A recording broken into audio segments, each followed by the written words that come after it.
Well, good morning. Good morning. Some of you have been through this process multiple times, so you've heard different people do this. Amen. Some have their own. We all have our own style. So I took over, I think, 2018 as chair of the Book of the Year committee, and I've had a couple of partners in this. I think Jess, you and I've done this from the very beginning. You came on with me so Jess Galton has been on the committee. Before that, Stephen, who's on, was part of the committee, and Ron Green replaced Stephen. And then this year, Deb Sweats got to join us. And so here, just for everyone's sake, this is how this thing works. About August, I send out a request to the publishers for nominated books. And sometimes they send them right away, and sometimes I have to hound them to see if they're going to do that. Some publishers are with us every year. Sometimes publishers are new, and some disappear and come and go. They all send us books to the three of us who are on the committee. We try to ferret through those books and decide between us. We all have our own views. This is we represent the Academy, but you need to know this is a very subjective kind of thing, because those of us on the committee have our own interests and desires. For a book to be considered on the top 10 list and on the top 5 reference book list has to get at least 2 votes. That means 2 of us have to be in agreement. For it to be the Book of the Year and Reference Book of the Year, all 3 of us have to be on the same page and have to agree that this is the book that we feel is best of the bunch. And that's not always easy. Best for parish pastors has always been the criteria. Yeah, but even there, it's what is still subjective. No, of course, but it's not just the best reference book for academics. No. We're envisioning these are books that would speak to parish pastors, parish clergy. Our reference book of the year awardee, who David is with us, is Jewish and represents a Jewish publisher, and I'll say a little bit about that in a moment. So our publishers have been diverse. Most of them are Christian publishers, but we've had a Buddhist publisher at one point submitting. We've had Catholic, Protestant, and Jewish, and we've been blessed by what we've been able to share. So we do this on your behalf and on behalf of clergy everywhere, and we are going to share the books that we think that we agreed made sense. So I get the first one. We basically, the 3 of us divvied them up, which books we wanted to share. And then at 10 o'clock, our reference book of the year will be introduced. And then he will speak for a bit, have some Q&A with him. And then our book of the year, both of whom are on our online with us, he will be introduced and get to spend some time talking about his book, and then we'll have conversation. It'll be a lot of fun.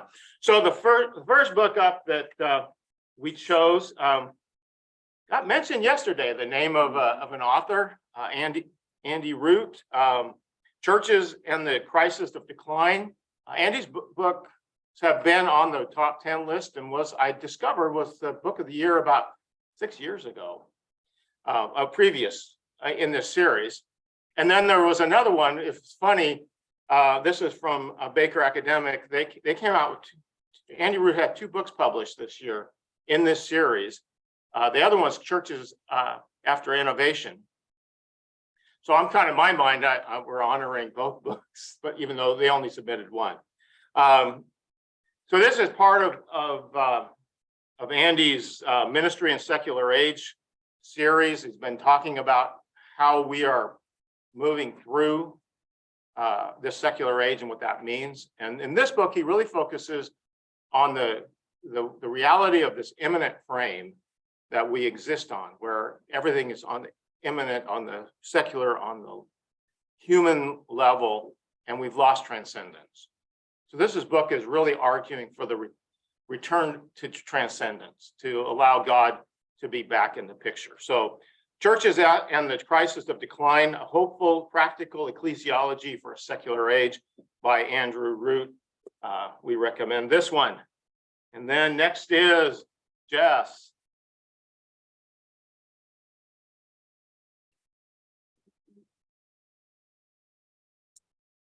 All right. I'm Jess Skolton. I'm a Presbyterian pastor. I serve in the western suburbs of Chicago and have been a reader for several years. And I am super excited to present Kelly Nickendea's book. These top 10 are in alphabetical order. So there's not this is not a rating or a rank. These are just our top 10 list in no particular order. Kelly Nickendea is an author that, is it alphabetical? No, whatever. Anyway. Well, first. Okay. Oh, first. Okay. So you're familiar with Kelly Nickendea because 2 years ago, she was our book of the year. It was Defiant, the Women of the Exodus. She's a biblical scholar, author, and just such a brilliant storyteller. And so we're excited to present this one. 4 years ago, she was on the top 10 list for her book Adopted. And this is the first Advent in Palestine, and it's reversals, resistance, and the ongoing complexity of hope. And there was a group of us that actually worked with Kelly over the summer pre-publication of the book and had an opportunity. So Deb, who's also on the committee with me on the reading team, we were able to spend some time with her, use it really well during Advent. She has a line in there that you could plan your whole Advent around, which was, not sure why that's doing that.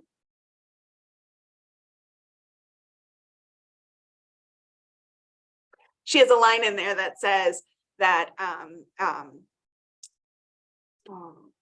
sorry guys. Okay, you can hear me okay, even though it's weird, so I'll just keep talking, even if I have to turn the video off on that. It's a glitch in Zoom, and we had it yesterday for a little while, and then it went away, and we thought we were done with it. So anyhow, if nothing else, that you can light a candle when you're sitting in these difficult spots. You can light a candle and tell a story.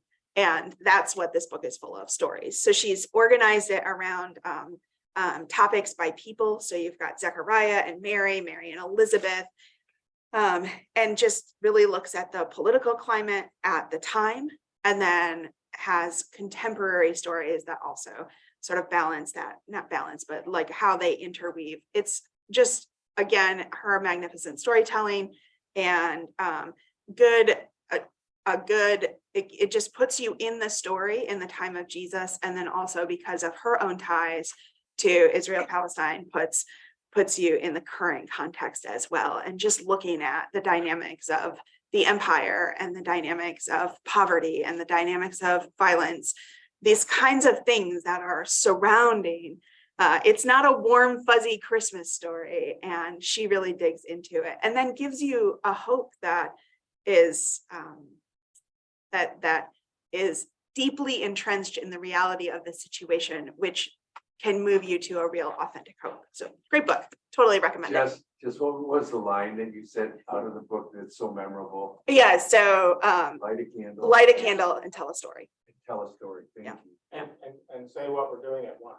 Oh, yes, exactly. Okay, so because Kelly's kind of a friend of the Academy at this point, and we know her at 1 p.m., we actually have a special Zoom with her. So if you hop on at 1 p.m., that's Eastern time.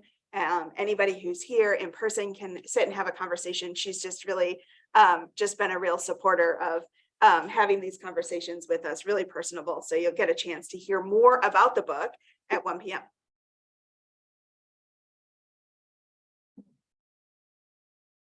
So the next book up is How to Inhabit Time, Understanding the Past, Facing the Future, Living Faithfully Now by James K. A. Smith. He teaches at Calvin University. There's a lot of conversation about, does God live within time or not in time or whatever, but that's not what this book is about. It's about how time affects us and how we live with God in time and the relationship of past and future to present. So sometimes we talk about, well, we got to live in the future or in the present, but our present is affected by the past. So he wants us to understand that the past is not simply watching something on the History Channel. Choices made in the past affect the present, and choices we make right now in the present and the choices made in the past together influence the future. So this is really a book, a very helpful book about how to live within time, because whether God inhabits time or not, that's a theological discussion, but we do. And Jamie Smith really does a nice job of helping us work through that process. So we recommend How to Inhabit Time.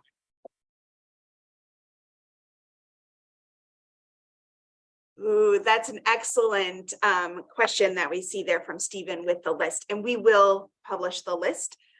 We can do that in the chat later when we're having conversations, so you'll find it there, and then we'll publish the list also on the Facebook page and the website.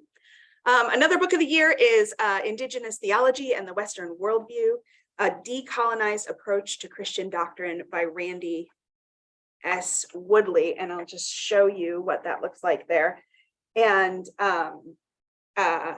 this is based on a series of the Hayward lectures by Dr. Woodley at Acadia Divinity College.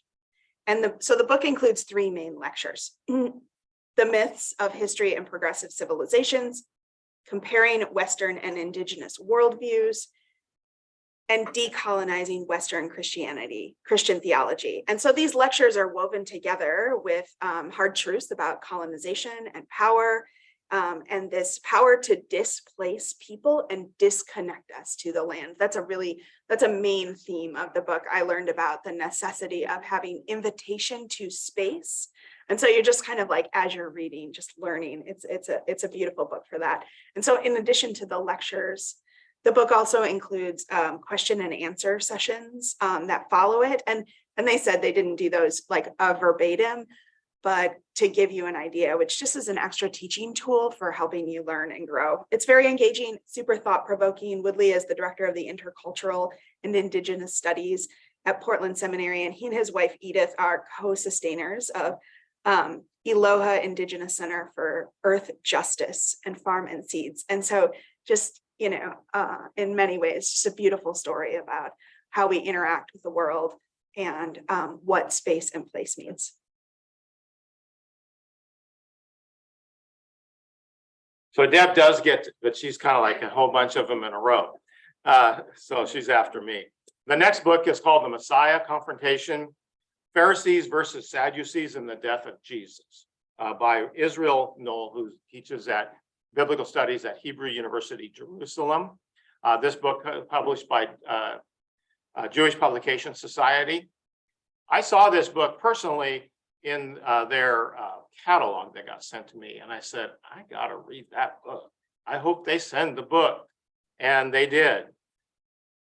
It's written for a Jewish audience, but for Christians, we always are asking the question about what leads up, you know, and what are the political dimensions of first century Judaism and Palestine?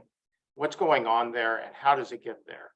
And Israel Knoll talks about the development of both the Sadducees and the Pharisees as parties and their connection with messianic thought. Pharisees embraced that idea, Sadducees did not. Sadducees were in control of the temple and of the trial of Jesus.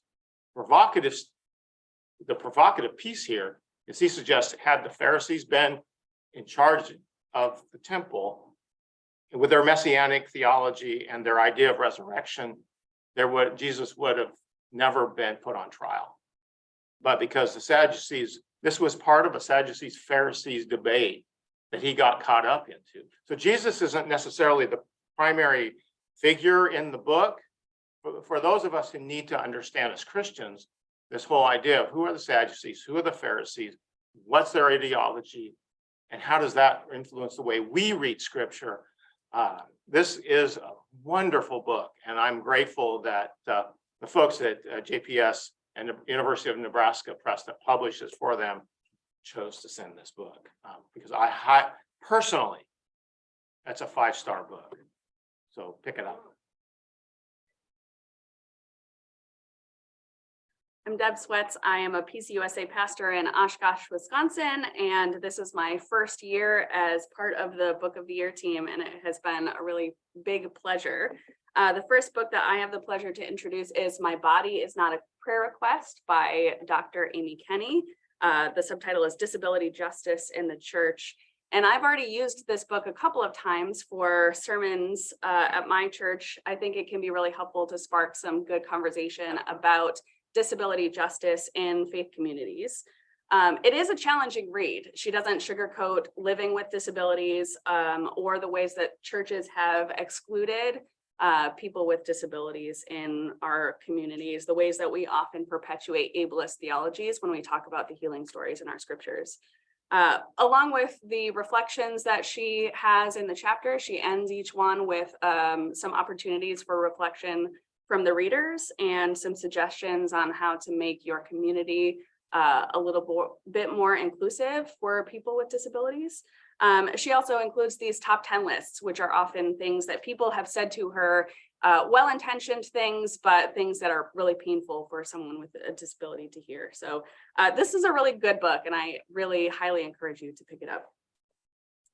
I also have the privilege to introduce the next book. This is The Prophetic Lens by Phil Allen Jr., The Camera and Black Moral Agency from MLK to Darnella Frazier.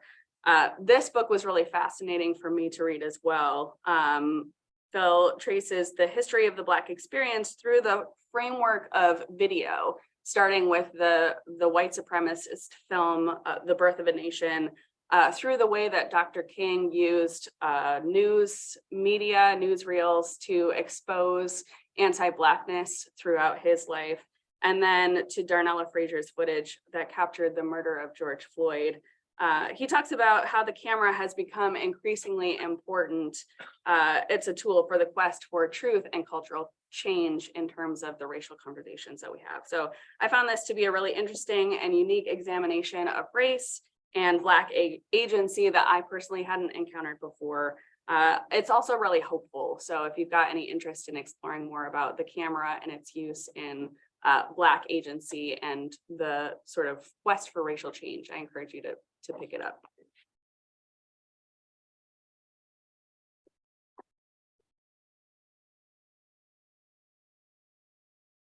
Each year, we receive lots of books on various aspects of social justice and inclusion, but very few times are so many topics included in one cover, and just magnificently done. Baptist pastor and assistant professor of New Testament and Christian ministry at Campbell University, Jennifer Garcia Basham. On my iPad. You're doing a good job.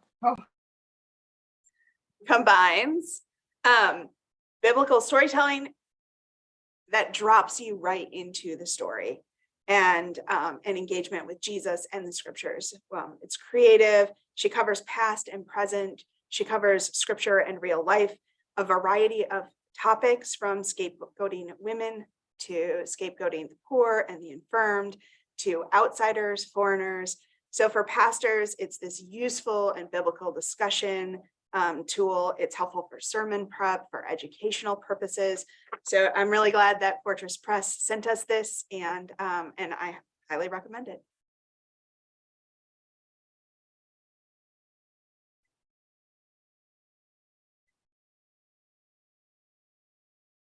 I have 2 books in a row. The first book is called Virtuous Persuasion, A Theology of Christian Mission by Michael Niebauer. It's part of the Lexham Press's Studies in Historical and Systematic Theology. Here is a book, and Lexham is a recent contributor to the Book of the Year family. This is a book about mission, but the question of how ethics, theological ethics, influence the way messages are proclaimed. And one of the things he does is explore and critique three primary visions of mission, Missio Dei, church growth, and missional. I wrote it down. More in dialogue, so more pluralistic conversations. So he kind of looks at the strengths and weaknesses of all of these, and really a helpful critique of that, but then focuses on the importance of ethics as a foundation for how we communicate the message of the gospel. So Virtuous Persuasion, Michael Niebauer, we recommend. And the next book got mentioned yesterday, Robin Lovin's What Do We Do? What do we do when nobody is listening? Leading the church in a polarized society. Does that sound familiar? Like something that we might be experiencing these days? Forward by Adam Hamilton, by Erdman's. It's really an intriguing book in the sense that he's an ethicist, United Methodist pastor, professor of ethics at several places, walks us through the realities of the political and social dynamics of our day.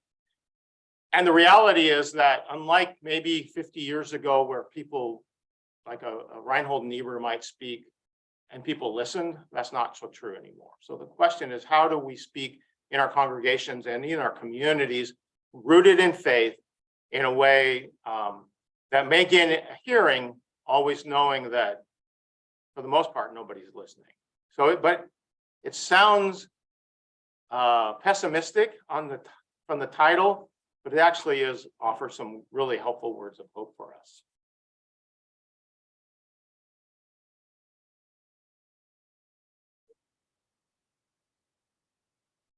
So some of you that are on just for Book of the Year kinds of things may not realize this, but this is our last conference for the APC. And so it makes the book readers really sad because we really loved doing this and we feel like it's a real gift to have, it's a real gift to clergy everywhere to have these kinds of lists where actual clergy are vetting the books. So we added a category only because for the first time ever, a publisher sent us children's books. So Lexham Press sent us a couple of children's books, something we never get. And that many publishers actually would once they heard like, oh, okay, I was talking to somebody from IVP the other day and she was like, we have good kids books too.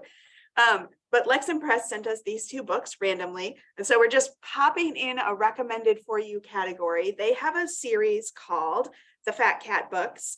And there's a number of different theological aspects. The two that they sent us were the Lord's Prayer. And then they also sent us the Apostles' Creed. The writing in them, the authors are different, but and the writing is good. It's almost set up like a kid's book, sort of an old school catechism kind of idea. It's not the writing that we're highlighting. What we really love were the illustrations. Natasha Kennedy is the artist. She just does a beautiful job with these books. We're so impressed. We do recommend them. It's helpful information. When we got the books, people already started using them or passing them on to nieces and nephews. Just look at that. I mean, it's just really, really, really beautiful. And so we're just highlighting the Lexham books. We don't really have a children's category, but since it's our last year, we did a big hurrah for that. I'm moving us on to our reference books, and the first one that we are recommending is called The Book of Revolutions by Rabbi Edward Feld. This is a book that was sent to us by the Jewish Publication Society, and this is a book that makes me really excited and interested in biblical history. I found this to be an absolutely riveting read. Speaking as a Christian, I think that we often misunderstand and misuse the Torah. In certain ways. I think we know what to do with Genesis and the first half of Exodus, and then our eyes sort of glaze over once we get to all of the instructions for building the tabernacle and into Leviticus. But Rabbi Feld's book is really fascinating because instead of starting with the Torah, he talks about revolutions through Israel's history in 3 sections of the book: revolutions in northern Israel, revolutions in Judea, revolutions in Babylonia. And he traces how these revolutions led to the construction of the Torah. And when we have a better understanding of how and why the Torah was formed, I think we can have a better and more faithful interpretation when we talk about Torah scriptures. So I highly recommend this book. It's really wonderful. So on the reference book of the year, we do just a top 5 list because we just love to be able to share some new helpful things. This is technically a student's guide. It's more like something you would receive in seminary. It's the Reading the Bible Around the World from IVP, and has a number of authors in it. Federico Alfredo Roth is sort of the general editor. And then what's beautiful about this, and the reason that we're recommending it, even though it's sort of more like a seminary textbook kind of idea, it's just this understanding from they have a variety of authors giving the cultural perspective from several different continents and what influences your understanding of story because of the cultural, like what culture you're steeped in. And we know that as preachers, we know that as as we exegete texts, that this is really an important value. And they do this from various cultural perspectives, but also there's this like little hidden chapter on diasporic approaches as well. Diasporic, yeah, sorry. And it's just a really helpful context, especially, our 2 books of the year are both focused on hope. Just a great book, useful for that easy read, and just lots of interesting things in it. That's from IVP. And then a frequent flyer in the Academy is Westminster John Knox Connections. So they have their next worship companion for Volume A, or Year A, Volume 1. And those of you that are familiar with this, it's a great, helpful tool for liturgy, gives good ideas, just sparks things. It's their similar format. It's another, just another way to look through the seasons with the lectionary and have some helpful aids. Roman and Littlefield sent us a book called Worshiping in Season, Ecology and Christ Through the Liturgical Year. And this is for anyone that is interested in ecology and making connections with the liturgy, the liturgical calendar. So whether you want to do a Sunday on ecology or an entire church year or just a season, Bush draws attention to ecological themes through lectionary passages.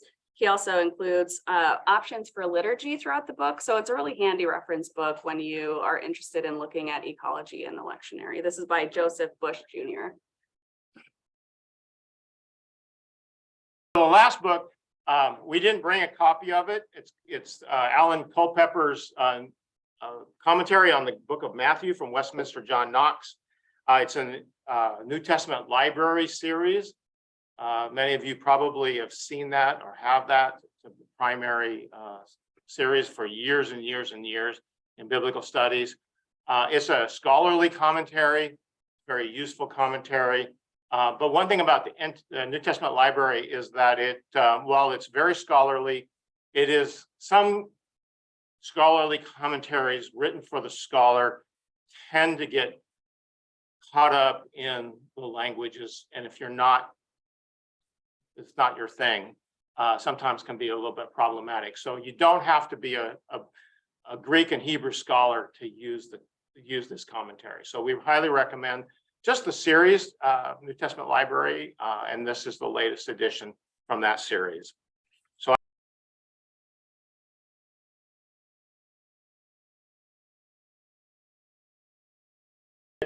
So now I get to introduce our reference book of the year winner. David Arnow, who's on with us here. His book is called Choosing Hope, The Heritage of Judaism. David is a psychologist by training and a Passover scholar of the Passover. Choosing Hope. That's when I picked this up and started reading, I go, this is our reference book. This somewhere, book of the year, reference book of the year, we got to find a place for this because it is filled with hope. It's written, again, this is Jewish Publication Society. So David, as Jewish, writes for a Jewish audience, but with so much hope and deals with so many beautiful concepts that are rooted in Judaism. And one thing he makes clear is that for Jews, hope is foundational. And that's understandable considering their history as Jews, especially in relationship with Christians. And so while written for Jews, this is one of those books where it could fit in a variety of categories, but for sermon prep, it's just going to be a wonderful resource. So David, we want you to talk about your book for the next 15, 20 minutes. We'll have some Q&A, and we look forward to hearing from you because this is a beautiful book, and we thank you. And thank you, JPS, for publishing it and giving it to us, that we got to read it. Well, okay. Are we set? Ready to go. Okay, good. Well, first of all, thank you to the Academy of Parish Clergy, to Robert Cornwall, the awards committee. This is a real honor. That's all I can tell you. I'm really appreciate your decision to have chosen hope.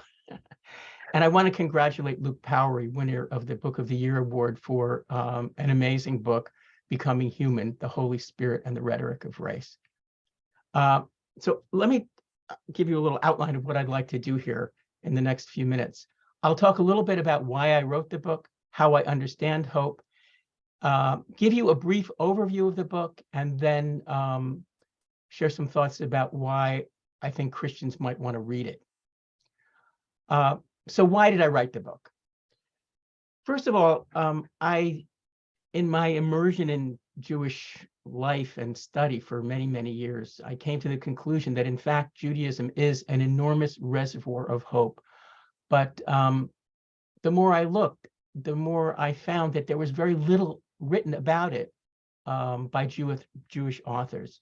Hope is a subject that, for all kinds of reasons, occupies a more central place in the writing of Christian authors. So there's lots more books about hope from a Christian perspective than a Jewish perspective. So there was a gap that really needed to be filled, and especially at this time, a time of great challenge, a time when hope is really super important. So when I say that Judaism is a reservoir of hope, I don't mean that it contains some kind of magic potion that once you kind of, take a little bit of, you will be sustained in hope forever and never subject to bouts of despair or the tension between hope and despair. Because many of the lessons that Judaism has to teach about hope are really in the context of struggling through despair and emerging to hope.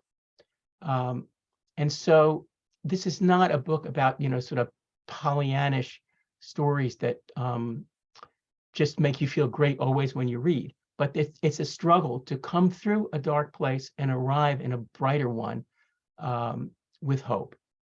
I'll just give you one example of this. The Book of Lamentations, very, very dark book, a book where God does not speak at all. And this is a book that is chronicling the destruction of the first temple and the terrible, terrible, the horrors of what the people of the time lived through at the time.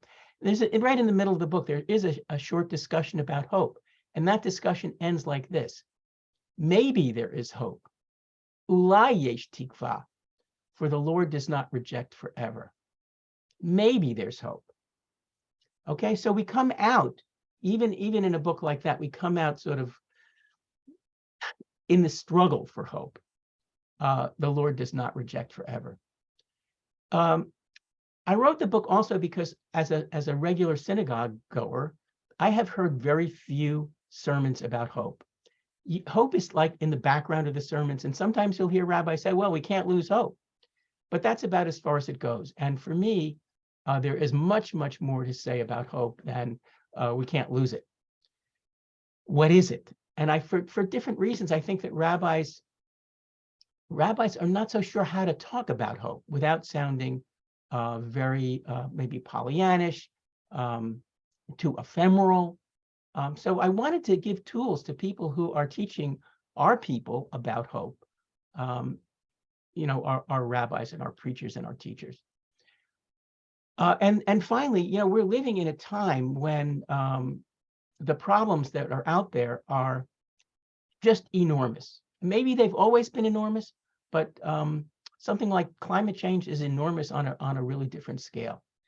And the way in which we are exposed through social media and media in general to the disasters all around us really do challenge our ability to hold on to hope. So it's really important, given the times that we're living in, I think, to know something about what hope is and where to find it and what sustains it. So that's kind of why I wrote the book. Now the question about how I understand hope. So my understanding of hope has been very influenced by the work of two people. Charles R. Snyder, he is a psychologist, no longer alive, at University of Kansas, and he is really the pioneer of research in the field of hope, looking at hope as a strength from the view of positive psychology. And when you read all kinds of studies that show that people who have higher levels of hope do better, at work, they do better in sports, they live longer, they cope with age more successfully. Most of those studies rely on measures of hope that Snyder developed and tested over many, many years. And for Snyder, hope is really, it's a cognitive sort of apparatus that that includes determination on the one hand, determination to reach a goal, and your ability to iterate a succession of strategies as you pursue that goal. Because the first strategy is really, if it's a big goal, it's not going to get you there. The question is, can you evolve a succession of strategies to eventually reach the goal? Gabriel Marcel, the second person whose work has influenced me greatly, a French existentialist philosopher who lived from 1889 to 1973. He wrote a very important essay about hope in 1942 in France, when France was living under Nazi occupation. And there are many allusions in this essay to the experience that France was going through at the time. He wrote about hope as the individual or society's response to the trial. Very important, very, very important, and very moving, I have to say. So both of these writers look at hope as something that's very active. Hope is really, for both of them, very different than optimism. Optimism involves a tendency to kind of think that things will work out for the best. It doesn't and the scales that measure optimism, have items on them like this. Yeah, I think things will generally work out well. I tend to think that. So hope is not that. Hope is really making something happen. From my simple definition of hope is this: hope enables us to envision a better future and supplies us with the energy to build it. I'll say it again. Hope enables us to envision a better future and supplies us with the energy to build it. So hope is active. Hope is active. It's not waiting for good things to happen. It's making them happen. So let me give you a little bit of an overview of the book by just give you a sense of what the chapters are and what I cover in the book. Tshuva is the first chapter, repentance. We think about tshuva and repentance really as belonging to a particular time of year, the time of Rosh Hashanah and Yom Kippur, maybe the month before that too. But tshuva is really a daily undertaking. And it really involves the hope that we can become better people. And Judaism provides us with all kinds of different ways to do that and inspiration to do that. But it is a central hope, the hope that how we are today is not the ultimate end of how we as individuals can be. And Gandhi is supposed to have said that, if you want to change the world, start with yourself. So that's why tshuva is really the first chapter in this book. The second chapter in the book, though, has to do with changing the world. And this concept, which I'm sure you've all heard the Hebrew for, tikkun olam. And this is really turning hope into action. And it involves the hope that we can repair the world. And the assumption here, which I discuss at great length in many places in the book, is that we are created in the image of God. And what that means is that there is a fundamental goodness in us. It means that other people can be trusted. And it means that we can form relationships with them, we can work with them, we can work together to repair the world. Because the things that need fixing, the big ones, are not things that we as individuals can do alone. So we need to work with these other images of God out there to make a world which is really suitable to be inhabited by images of God. A world that treats people with dignity, recognizes their individuality, and treats them as if everybody has ultimate worth and value, like God. The next chapter is about Abraham and Sarah, living in hope. The Midrash describes 10 different trials that Abraham and Sarah go through. They're usually understood as tests of faith. I look at them as tests of hope. And you will get a very novel reading of the story of the binding of Isaac, not as a story of blind faith, but as a story of persisting in hope.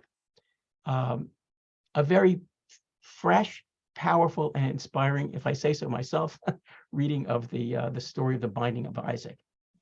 A central story to both of our traditions. The Exodus, another chapter. This is the archetype of redemptive hope for Judaism, for sure, but way beyond Judaism, way beyond Judaism.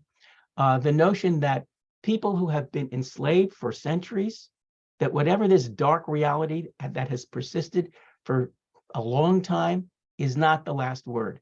Pharaoh does not get the last word. Oppression is not the last word. And I look at not only, how this story of the Exodus is something that Jews celebrate on Passover, which of course we do, but the timing of Passover, for example, that has to be celebrated in the spring. That is why the Jewish calendar is in some ways so wacky as it is, just because Passover has to occur around the full moon in the spring every year. It is the underpinning of Jewish law. The 10 Commandments, God says, I took you out of Egypt, therefore. So it's the underpinning of so much in Jewish law. And then Jewish liturgy. In our prayers, we cross the Red Sea every single day. And we evoke stories of the Exodus every day in our prayers. Covenant, another chapter. Hope in Israel's relationship with God. Now, this relationship has been tested sorely from, from the beginning, really. From the beginning of Abraham's arguments with God through the grumbling of the Israelites in the desert, through the destruction of both temples, through dark centuries of exile, through the Holocaust. And I look at how history has tested this covenant and how hope in the restoration of it and the maintenance of it has survived nonetheless. Covenant defined in some very different ways. In post-Holocaust theology, we're not talking about God's one covenant with Israel. We're talking about understanding that God has covenants with multiple peoples, and that covenant for Jews now is not something that's a requirement. It's something that we have to sign up for. It's something that we volunteer to be part of. Can't be imposed after the Holocaust anymore.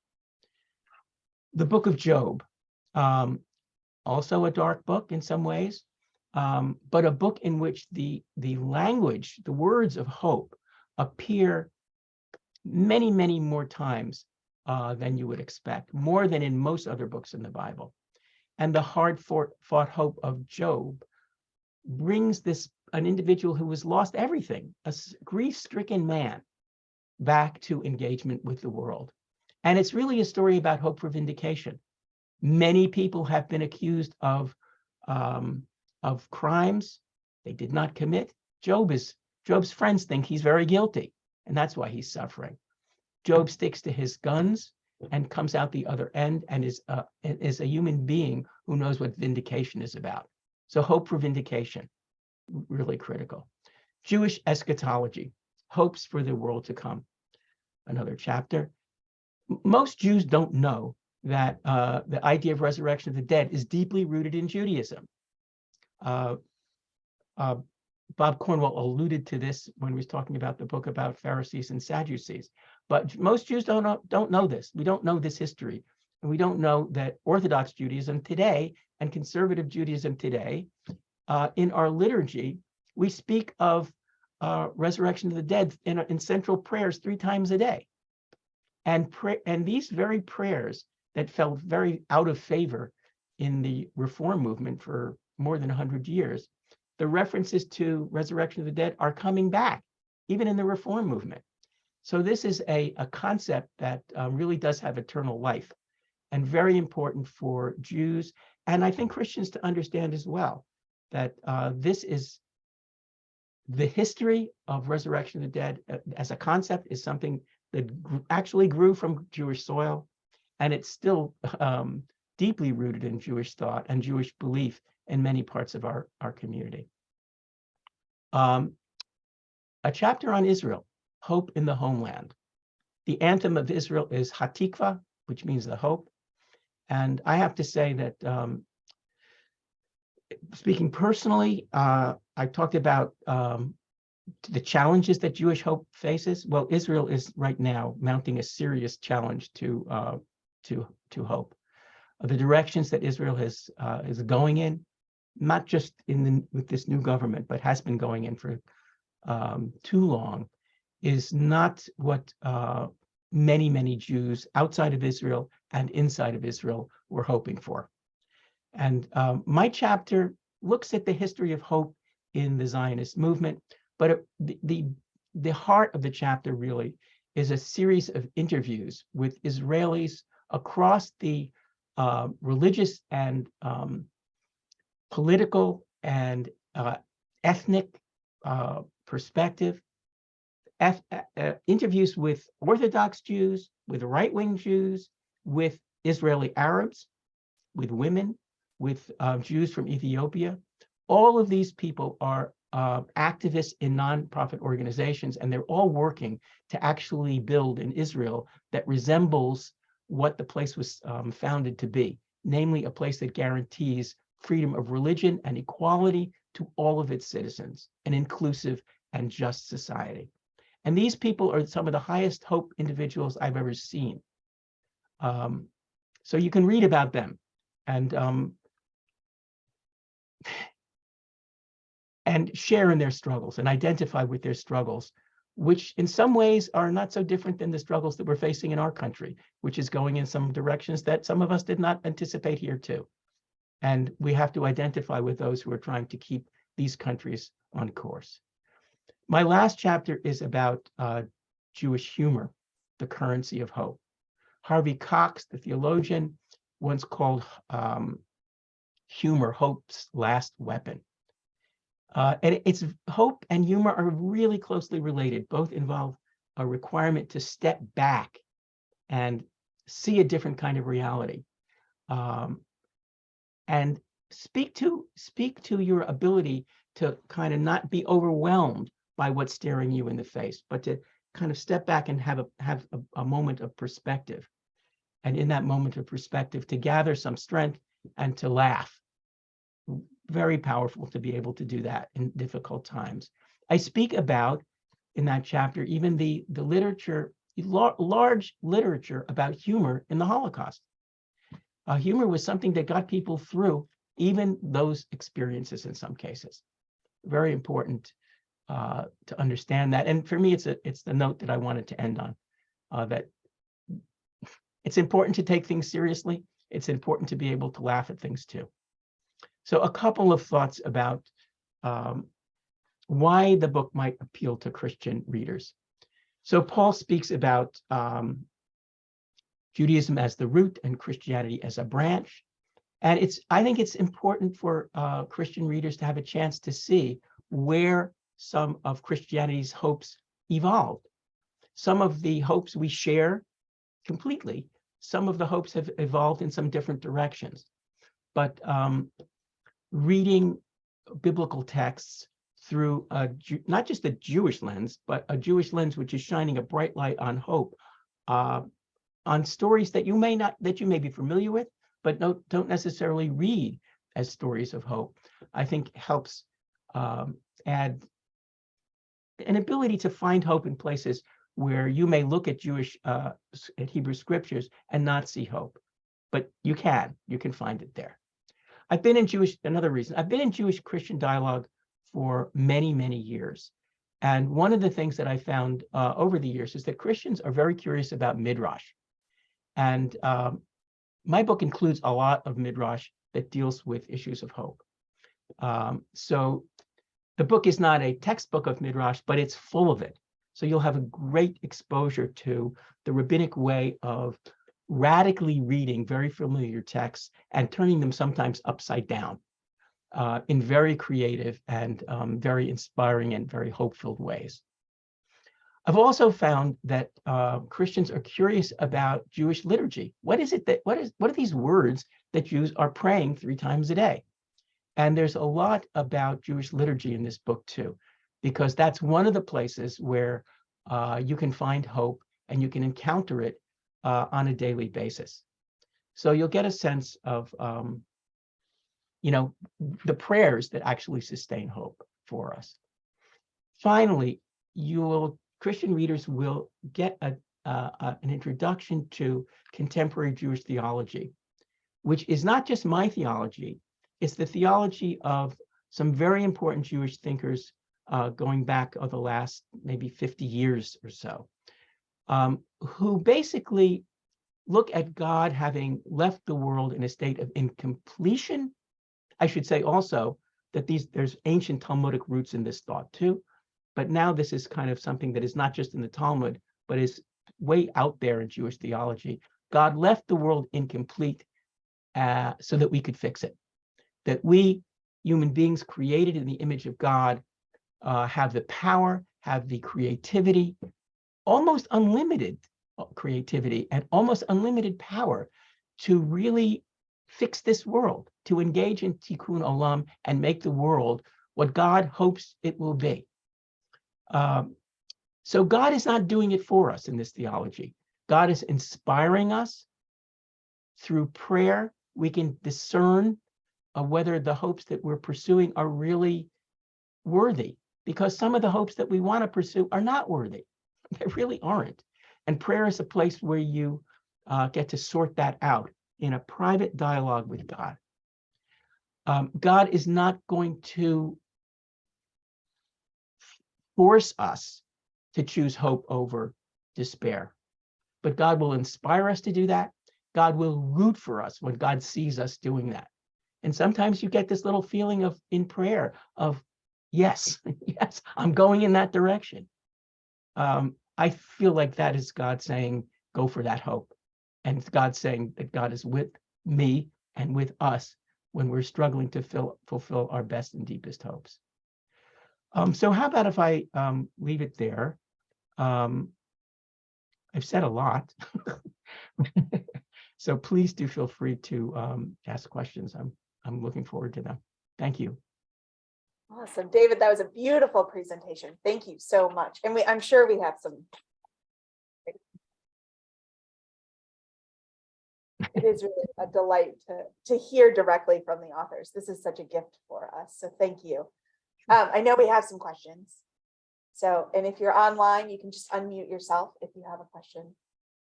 I'll break on. Okay, go for it. So David, you talk, and Christians like to talk about tikkun olam. About what? Tikkun olam. Olam. We talk a lot about that. Right. You have a chapter and you deal with that. Yep.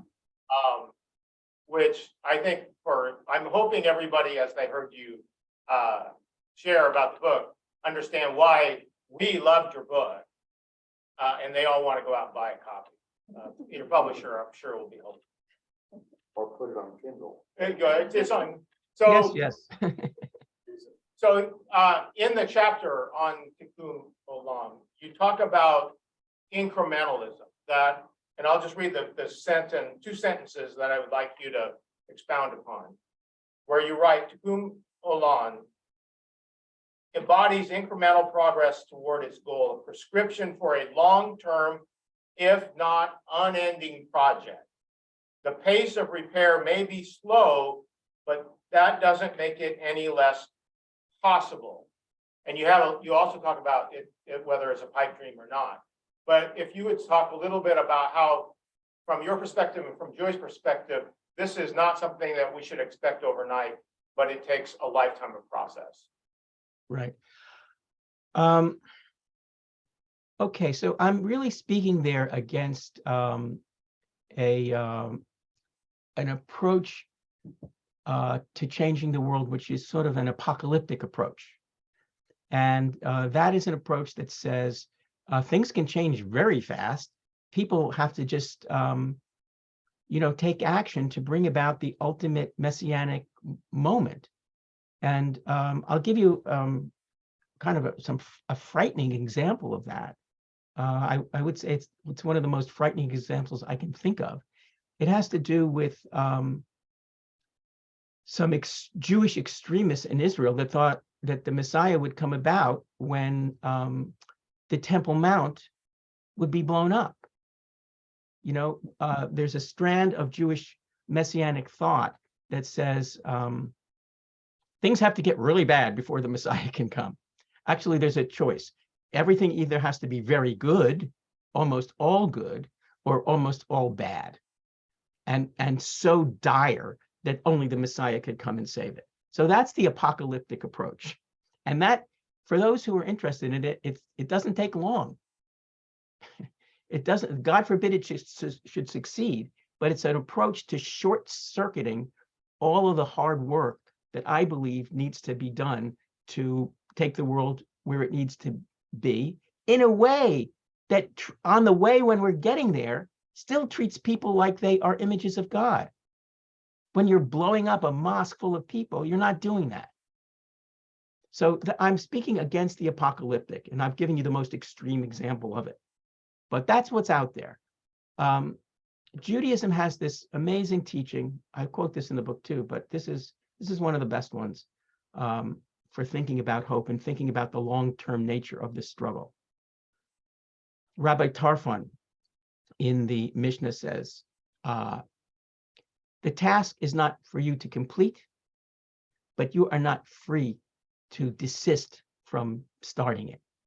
Okay, this is the recipe for three things. Recognizing that the big projects, the really big ones, you're not going to finish in your lifetime. We have to raise up another generation of people who can hold on to these hopes, who can continue the struggle where we've left off. It's also the recognition of the long-termness of it, but also it's the recipe for avoiding burnout. Understanding that, the goal of your life is not to burn yourself out in trying to fulfill the hope that may be so important to do. You've got to understand that it's not just for you. Let me read you something. This is something from the book that relates to this question. So this is something that a rabbi from the about 100 years ago, 150 years ago from Poland said. Hillel in Ethics of the Father says, if I am not for myself, who will be for me? And Hillel goes on to say, if I only am for myself, what am I? And if not now, when? Very important thoughts too. But when Hillel said, if I'm not for myself, who will be for me? He meant that before you pray, you must elevate and strengthen yourself by saying, the world was created for me, as the Talmud teaches, which means it's my responsibility to repair the world, and no one else can do it for me. There are things each and every person must fix, and it's for that reason that they were brought into this world. And there's no one aside from that person who can fix those particular things. So this is all about, the things that are in your power to fix, they may be across the street.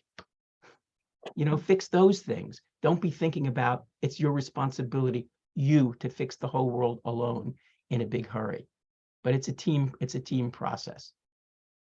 So.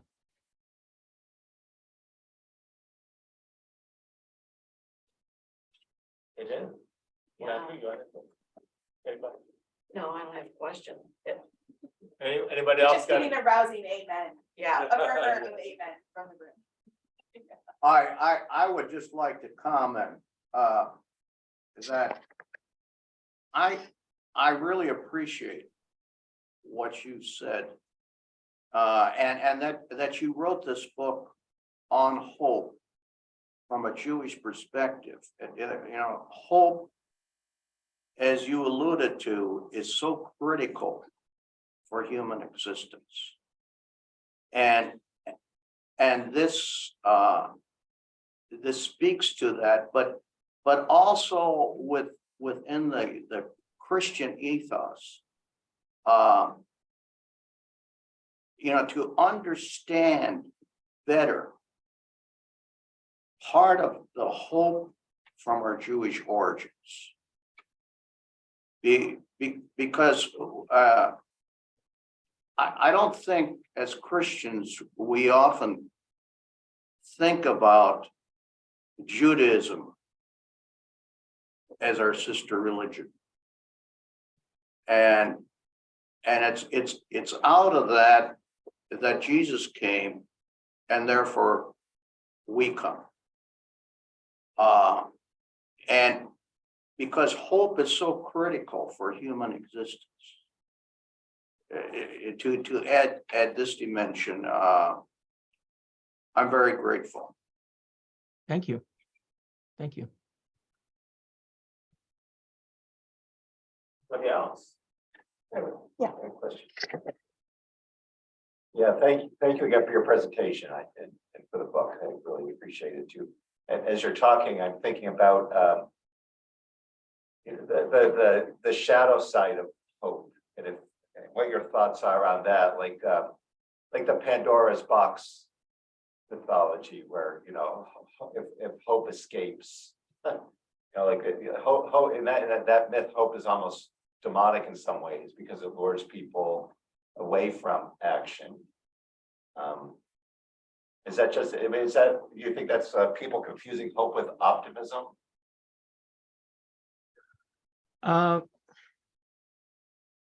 Well, just one word about the Pandora story. There's different versions of it.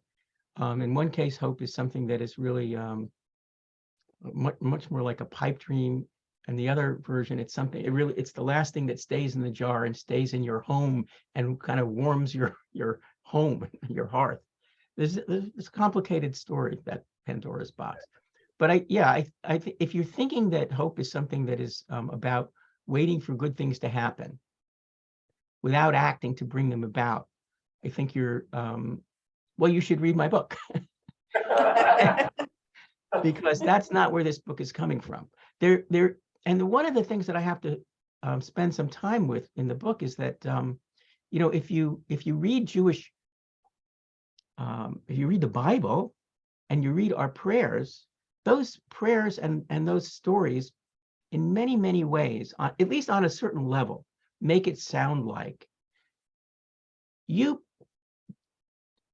follow the law, you follow what God wants, and God will make things work out well for you. I mean, this is the sort of covenantal promise.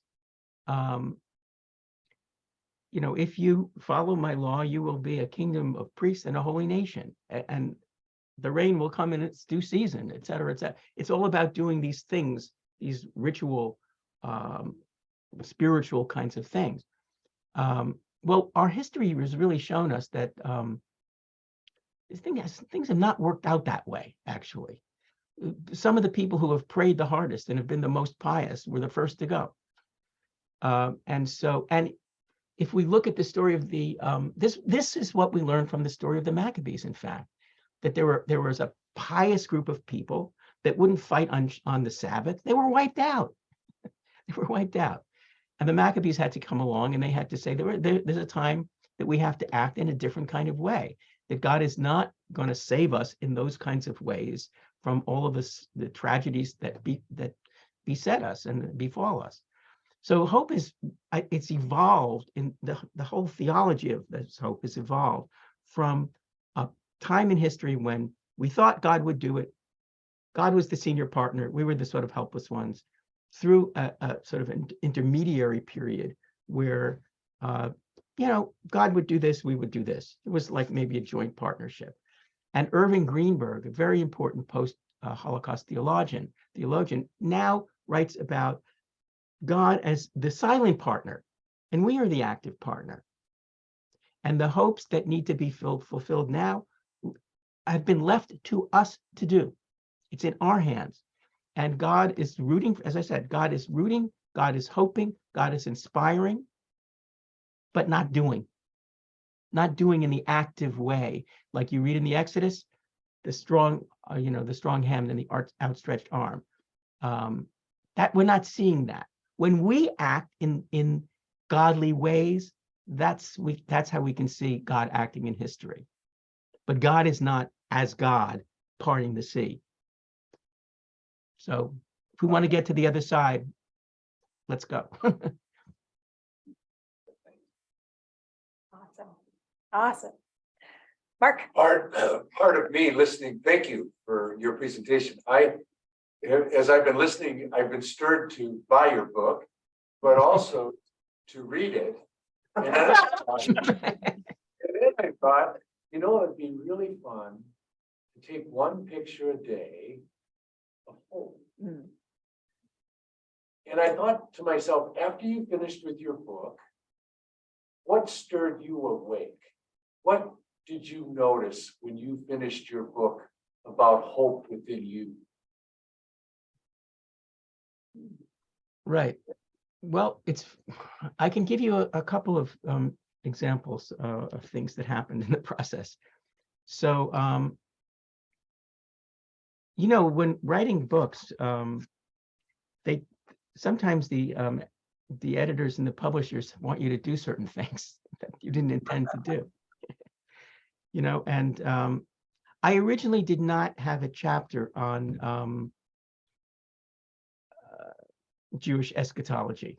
I actually, in the original introduction, I said, I'm not including that because I don't think that is where most readers of this book are going to be finding hope. And well, they wanted that.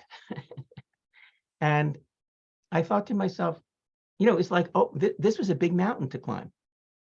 Because I avoided this for, I guess, all kinds of reasons, but I avoided it. And I now all of a sudden there was a big mountain to climb. And I actually said to myself, well, I'm writing a book about hope. I'm writing a book how you can find ways to climb mountains, right? So go do it. So I felt like I had to take my lesson in actually writing this book that would be published. So that was it's like take your own medicine. Yeah. And I found that to be very instructive. And then in the course of writing it, I realized that, and in the course of talking to people, and maybe even in the course of this meeting now, what I realized is that talking about hope in a serious way, like I'm doing now, that doesn't happen that much. I don't think, maybe you have these conversations more often than me. I don't have them that often. But when I do, I find that people, it sort of like lifts people up in a certain way. And so when I came to writing the conclusion, I realized that what we have to do is we have to see ourselves not just as ethical people and setting ethical norms for our community and all that kind of stuff. We have to see ourselves, and this is really, I think, important for people in your positions, clergy.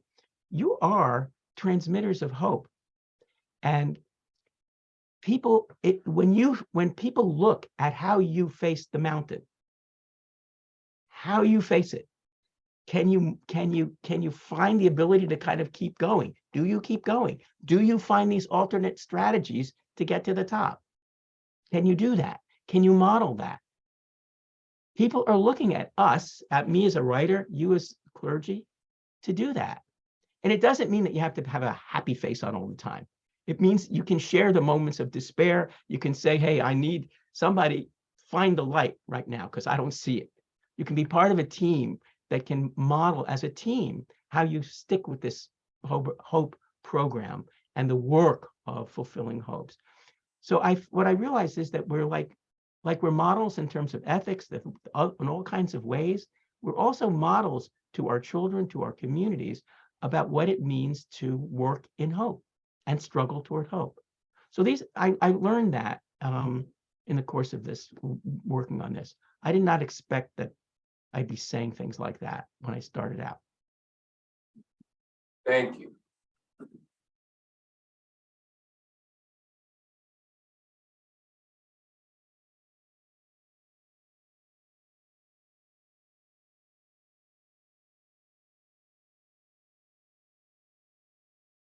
It is my absolute honor to present this year's APC Book of the Year, Becoming Human, the Holy Spirit and the Rhetoric of Race by the Reverend Dr. Luke Powery.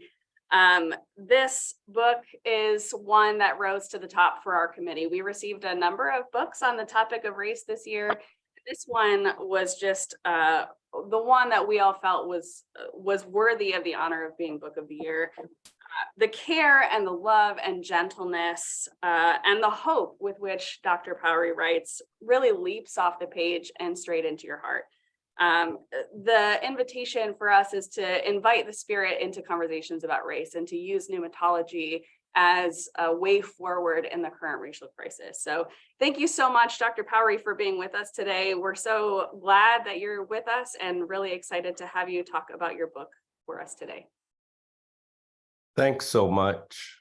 Let me just say thank you to the Academy of Parish Clergy and shocking me, to be honest, with this award. I'm deeply appreciative, and also congratulations, David, for the reference book of the year. And I'm going to buy your book and read it too, now that I know what it's about and this wonderful notion of hope.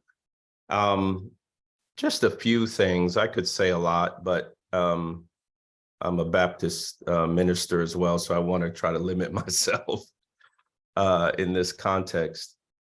For me, what stands out to me when I think about this book, there's one story that I tell in the early chapters about my daughter. When I moved here to Duke, I've been here for 10 years, and I taught at Princeton Theological Seminary for 5 years on their faculty before coming here. And when we came here, first time living in the South and all of that in Durham, North Carolina, it was different stories, but this fast forward, that was 2012. So 2014, we had Raphael Warnock here from Ebenezer Baptist Church and one of his choirs here in service. Nothing unusual really to have different kinds of preachers and denominations at Duke Chapel. Historically, that's happened. The choir added sort of just a robust kind of worship, gospel sound to the service, and it was a wonderful Sunday. And then when I got home after that service on Sunday afternoon on that day, my wife told me that my daughter, who was 12 at the time, during the service at some point leaned over to my wife and asked her, "Is Daddy going to get fired?" And that question really has been a kind of haunting question for me.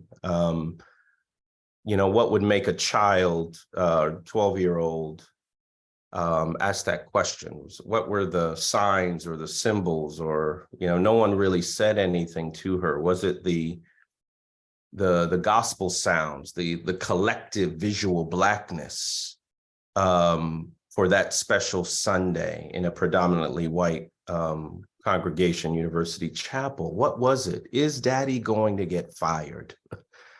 In that moment or during that time and that question, really, it was been my wrestling. What the heck am I doing here? What did I bring my family to? And so that question and that story really did not become public until just a couple of years ago. I put it in the book this time around. And there are other stories that are slowly I'm sharing in public. But that was what I call a kind of an experience and an example of this long history of inhumanity or racialization. Just it's in the water, like Tony Moore, it's in the water we swim, right? And so what I was struck at being here at Duke, that one example, what's happened during my time here at Duke has been, as an example, I'll just give you, so it's that kind of personal narrative, but then also Duke has had various, as other many, institutions and universities and colleges in the nation, incidents happen, racialized incidents happen, but there are two that are, I think, striking. One was when James Cone, who's now deceased, the preeminent Black theologian, was coming to the divinity school on April 1st, on one particular day, but early that morning, 2 a.m., outside of the Student Center on Duke's campus, a noose was hung. And this campus erupted. It happened to be the same day James Cone was coming to lecture, and his title was called The Cry of Black Blood. Right, so you're kind of thrown into this institutional.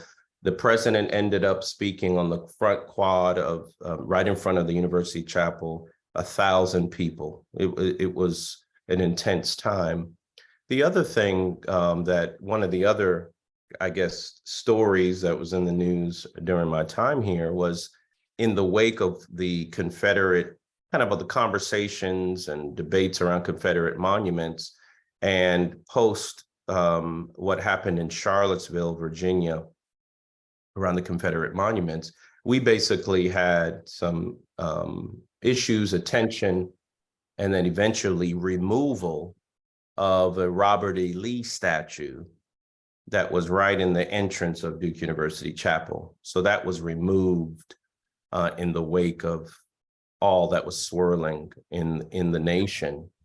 So with some of these experiences, whether personal or institutional, kind of my work life, I really have in many ways been thrust into this particular conversation in my writing in this particular way. And I say that because, in theological education, the conversation on race writ large, there hasn't really been much, or at least a center of attention put on pneumatology, or sort of a theology of the spirit in this conversation. And a lot of my own work has been kind of in preaching, and worship has been this new spirit theme. So in some ways, this continues that. But I see this work as a kind of pneumatology of race. That's in one way of looking at it. And to me, Howard Thurman has been an inspiration, and he's sort of weaved throughout at different places. I teach a course here at Duke at the Divinity School about Howard Thurman, but he says something in his memoriam, 1968, for Dr. King when he was assassinated. He says in that, because of the violence, sort of thinking about the assassination, he says, we are not quite human yet. And then he goes on to say, we are becoming human, which is where I get my main title, Becoming Human, from.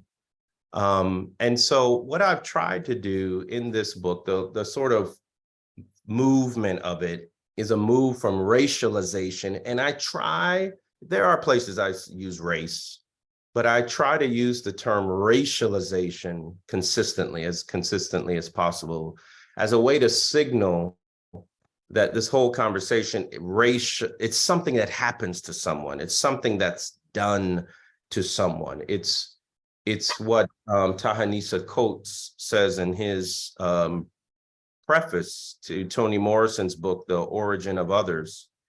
It says that racism precedes race. That's his quote. And so the book moves from this kind of history of racialization to humanization. And in some sense, a more hopeful vision, we stick with that theme of being human together. But the linchpin in the center really is this pneumatological move where I take the day of Pentecost from Acts and try to unpack that and draw out implications for what that might mean for this conversation. So just a quick sort of chapter overview, and then we can have conversation. You know, at each chapter, if you see the book, if you buy the book, and if you read the book, I guess, you'll see that each chapter heading, the main title is the title of a spiritual from the enslaved Blacks. And I've done work on the spirituals. I have a music background, but also bringing in that conversation. But I do that intentionally because this conversation hasn't just started. There's a long history. There's a long memory. And so having the spirituals there reminds us that, but it's also a way to tap into this history, what W.E.B. Du Bois in his book, The Soul of Black Folks from the early 20th century, at the beginning of every of his chapters, at the top, he has a melodic line of a spiritual. The epigraph is a spiritual in each of his chapters, and which is why then he says it's the soul of Black folks. And so in some ways, I'm hearkening back to this tradition, but I'm also saying, not only is this a long history, but I'm not alone, right? This is a communal work. This is a communal conversation. And it's a work in memory. I'm remembering all of those who've come before me. And here we are in Black History Month. I'm remembering those who've been through the struggle, but who continue to persevere, who continue to hope and press forward into life. So chapter 1, I start off with the introduction. I guess it's not chapter 1, the introduction. It's called Wade in the Water, challenging people, tell a personal story, but also setting up the book, but really inviting people to wade into the waters of this conversation. Chapter 1 is really what I call Many Thousand Gone, a perpetual history of inhumanity. And so thinking about the racialized inhumanities from history and slavery, but also thinking about how the church particularly has been a part of this history, moving to institutional inhumanity, some of the experiences here at Duke, and then thinking homiletically and liturgically, sort of in a discipline of homiletics, and how the literature is presented and has been presented, how that sort of represents this inhumanity I'm talking about. And then I end with that story that I told about my daughter, Mariah. That's chapter 1, a kind of historical inhumanity. Chapter 2, then, Oh Freedom, a Biology of Race, ? Goes into the racialization of the science of race, how the so-called scientific understanding of race really was faulty, and there isn't a biology of race. Race as is socially real, but not biologically real. And so this chapter delves into that, the kind of biological conversation. Chapter 3 is really the theological core. Every time I feel the Spirit, a pneumatology for particularity. And there I flesh out the day of Pentecost, thinking about the gift of breath, the gift and power to speak and understand, the gift of translation that's happening in the Spirit there, the affirmation of diversity, this God-centered community. And then in particular, the embrace of these human bodies and the loosening of human tongues. And then I pick up on Dr. King's, which was the last chapter, his final book, the last chapter he calls The World House, which is ultimately the end of his own vision. And I think a kind of Pentecostal vision, if I can put it that way. All tongues, tribes, nations, peoples. And in many ways, I'm calling this book is really kind of geared towards theological education in the church to say, we need to find a new tongue, a new language, a new way of engaging this conversation, talking about it. You know, if race is a social construct, every time we talk about race as if it's a thing, as if it's ontological, we're only reifying it. So how can we deconstruct this understanding and find a more human and humane way? And for me, it's the movement and theology of the spirit, that this turn to the spirit, which the book does, is also a turn to the human. In our particularities, it's not an erasure of our particularities, but it's an affirmation of that.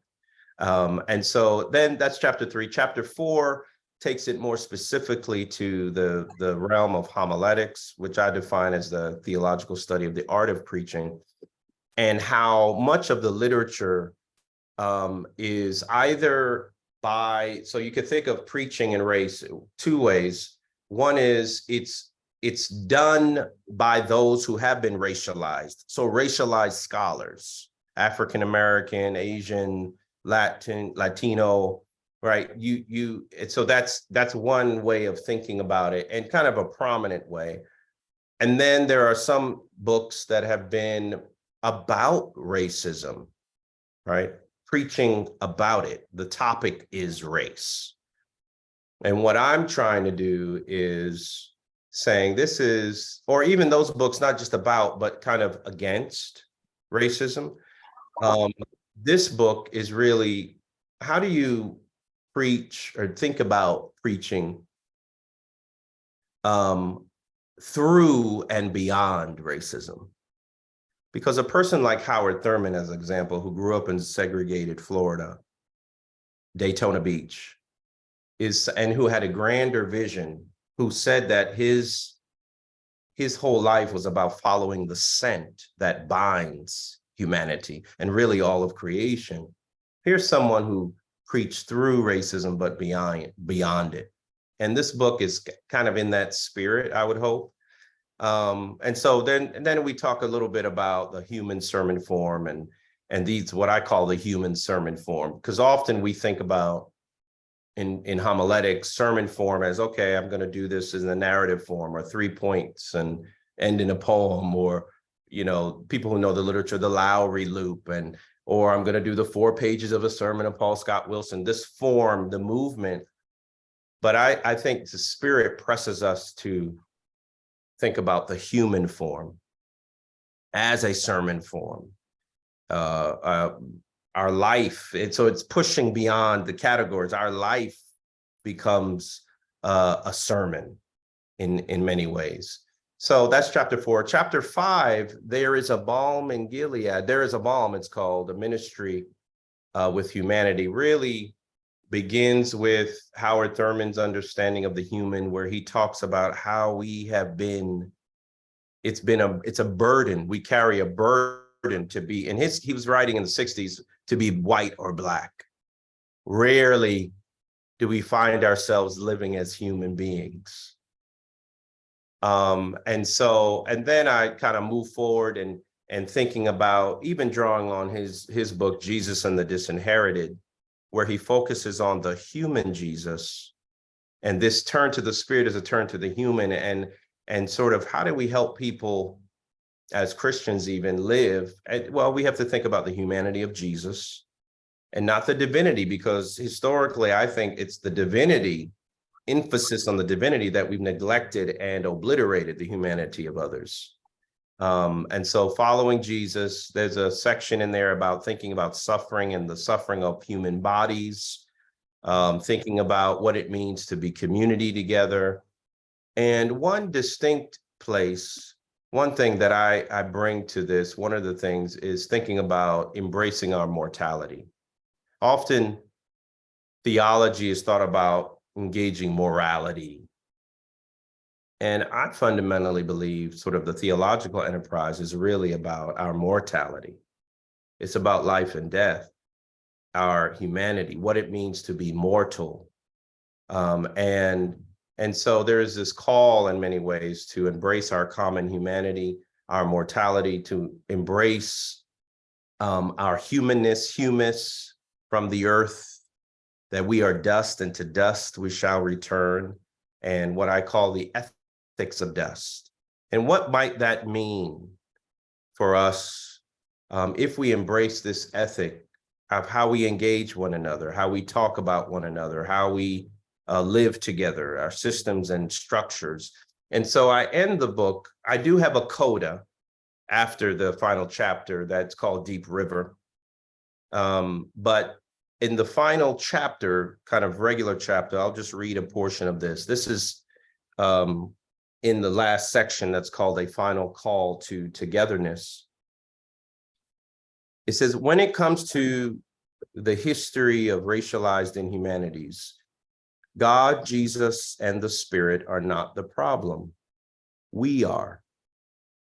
When Howard Thurman asked Gandhi, what is the greatest handicap that Jesus has in India? Gandhi replied, Christianity.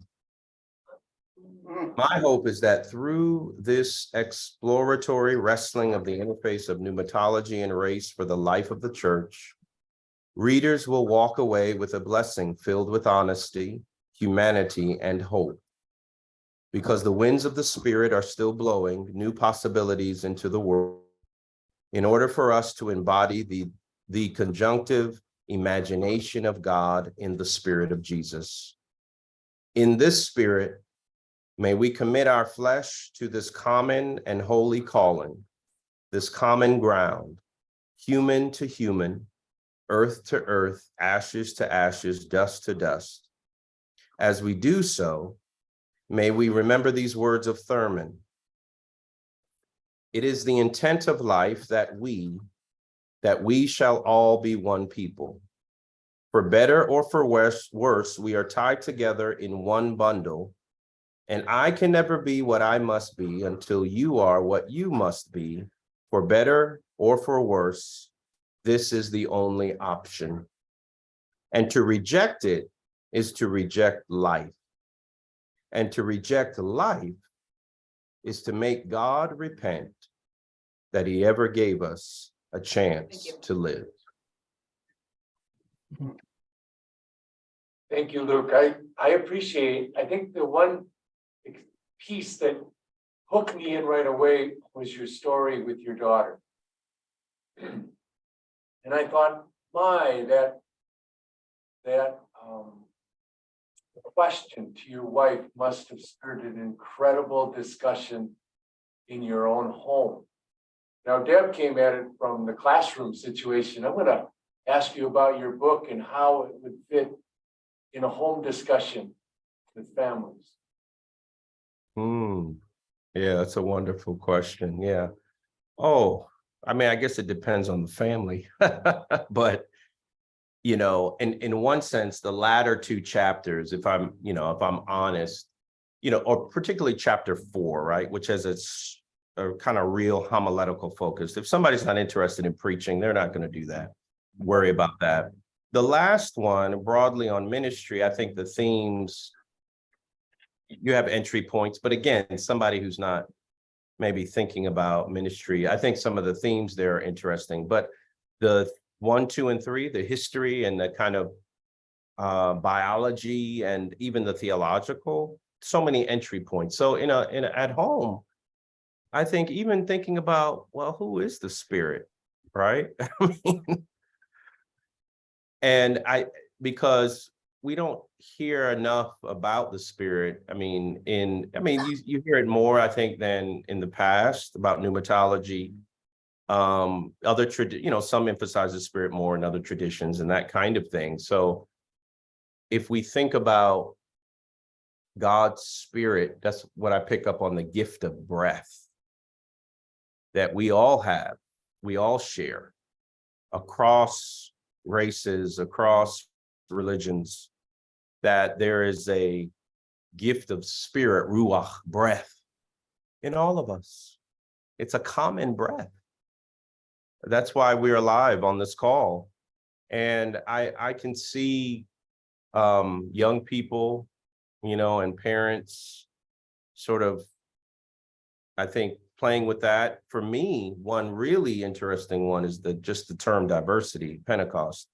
All of the movements around DEI, diversity, equity, inclusion at institutions, corporations, you name it. It's a way, it's an entry point to have the conversation from a kind of biblical passage and a sacred text to engage that conversation. And for me, what is diversity and unity, these themes, and where is God in all of this? And what you find at Pentecost is unity is different from uniformity.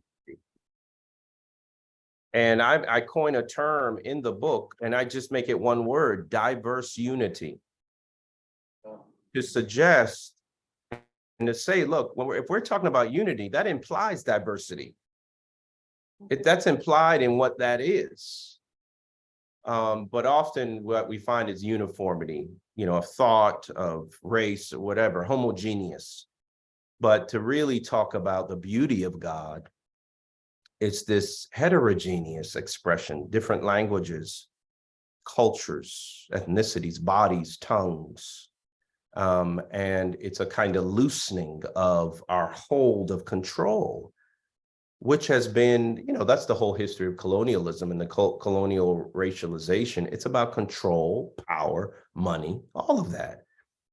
And this is a kind of, the Spirit breaks all of that open. So I think in families, most definitely, tell the stories, right? The historical section, to tell our stories of, and there are so many, and that's what I've started doing.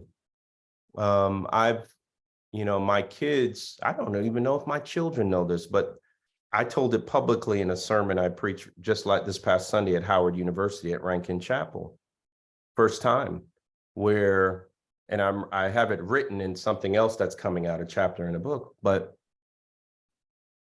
these stories, because why am I now sharing these stories publicly? Is because, you know, people need to know.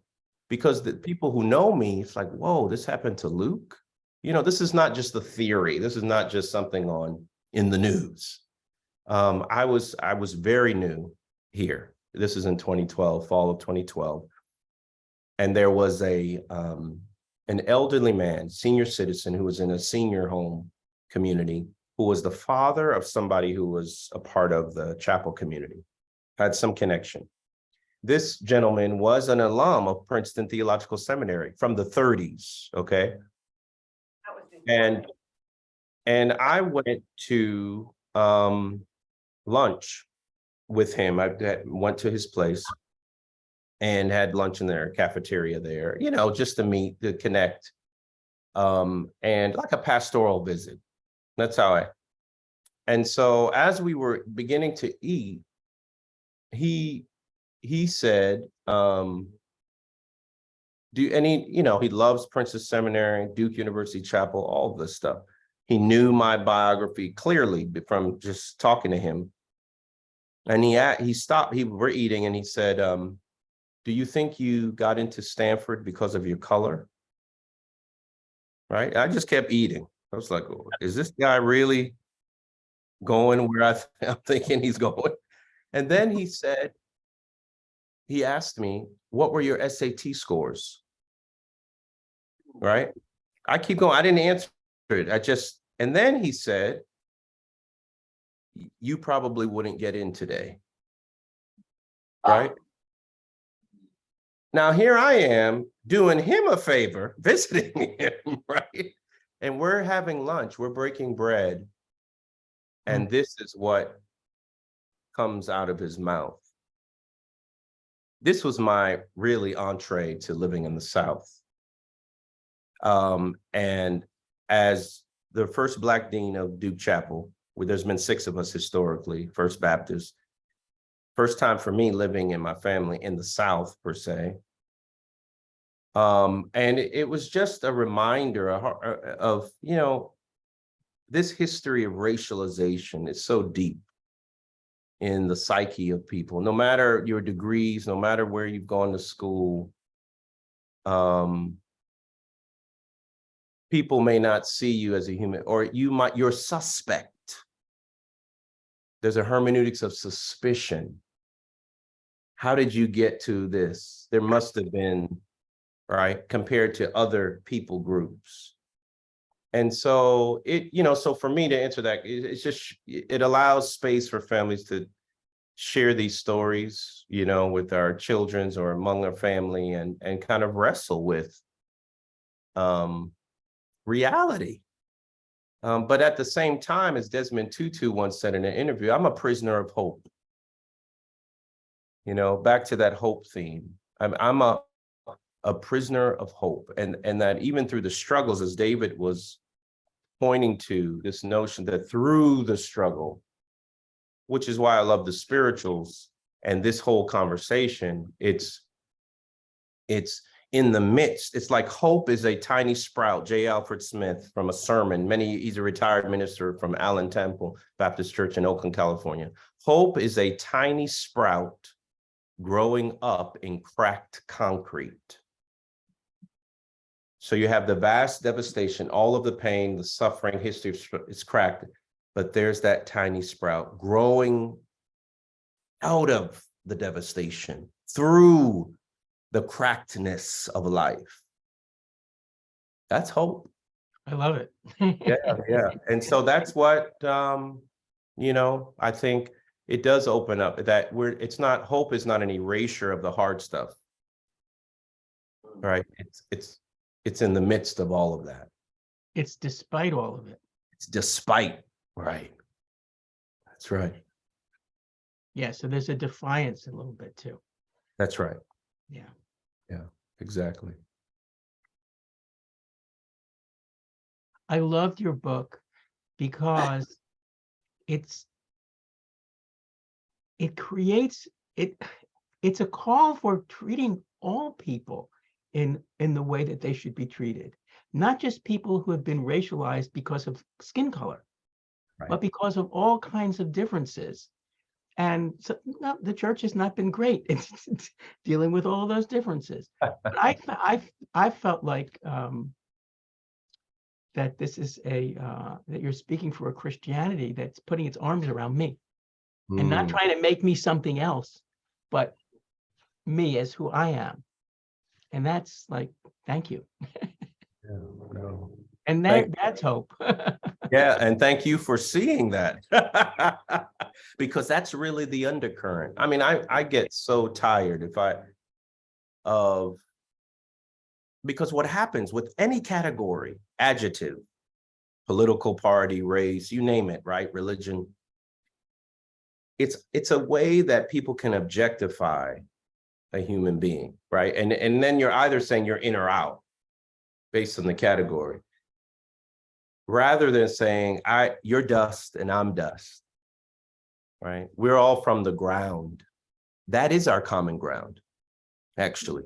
We are all from the ground, the dust of God. Yeah. On this earth, right? Children of God. And so I think fundamentally, that's what I'm trying to do. I think ultimately have the conversation to say we're becoming more fully human, and we need to continue to live into that, and regardless of who we are, right? To your point, David, it's not just the race. That was kind of the project for this book, but it's our humanity to be together, yeah.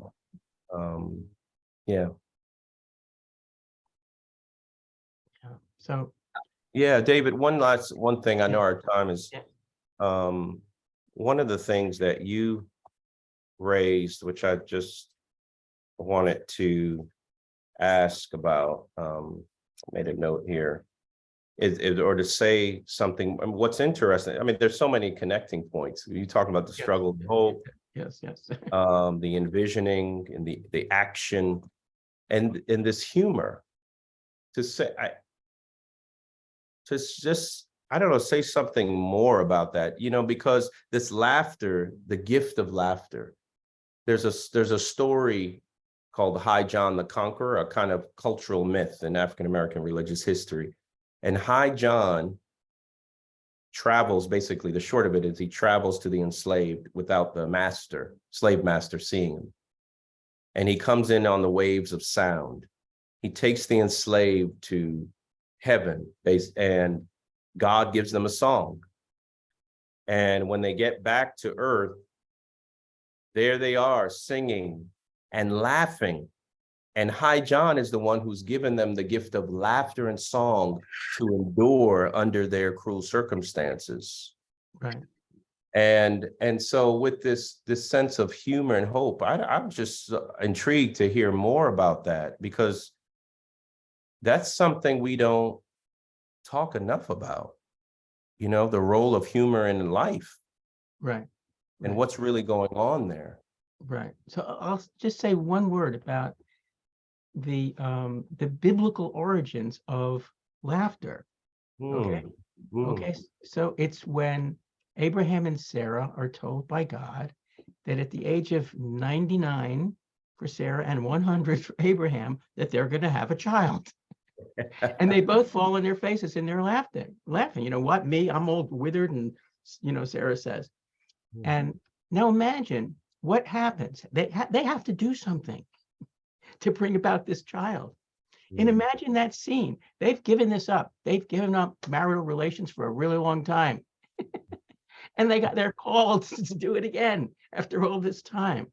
And you can imagine this is kind of like, there's humor in that. There's humor in that. And I can imagine that it gets them through to what they have to do. They're laughing their heads off as they're doing this, saying, "What, us now?" And the child is Yitzchak, Isaac. He will laugh. That's what Isaac means. He will laugh. So we have this right at this is the moment of covenantal fulfillment in a certain sense. It's going to be Isaac who's going to be carrying on this line here of this people. He will laugh. So it's right at the keeping of these promises and the fulfillment of this enormous hope. You can see the tears coming down their face from laughter for the fulfillment of this hope. Right. Yeah, thanks. So we are kind of at the end of time. The end of time. The end of time. Oh my goodness. One thing personally, I have a book on eschatology that Westminster John Knox just come out. So your chapter on eschatology is, of course, speaks. And I'm I am Pentecostal heritage. So both of you. I'm supposed to speak. I'm speaking there, and I'm supposed to speak to the camera. Anyway, though there you are in front of me. So you both spoke to me in many ways. So one of the things, we have all these books we have to choose from, and people are wonderful writers. But in the back of my mind, and I think in all three of our minds, it's like, well, who wrote the great book, but who do we want to spend time with? And as I read both of your books, what spoke to me was, these are two people, not only do I enjoy their books because they're wonderfully written books, but here are two people that I want to hear from. And both of your presentations today were outstanding. They spoke to our hearts. Your books are wonderful. You are wonderful people. And I know David and I had this back conversation. He said, I would like to be able to have a conversation with Luke. So we were able to bring the two of you together. I just want to say, on behalf of all of us, not only did you write wonderful books, but you have blessed us, blessed me. And then this is our final conference as we bring our organization to a close. You gave us a word of hope that I think we will take Yes. with us. That's all cry. Yeah. So my hope is, for me, is I get to spend some time with both of you at some place. So we're gonna have to figure out where we all get together and have more conversation because boy, you just are powerful people who have wonderful messages.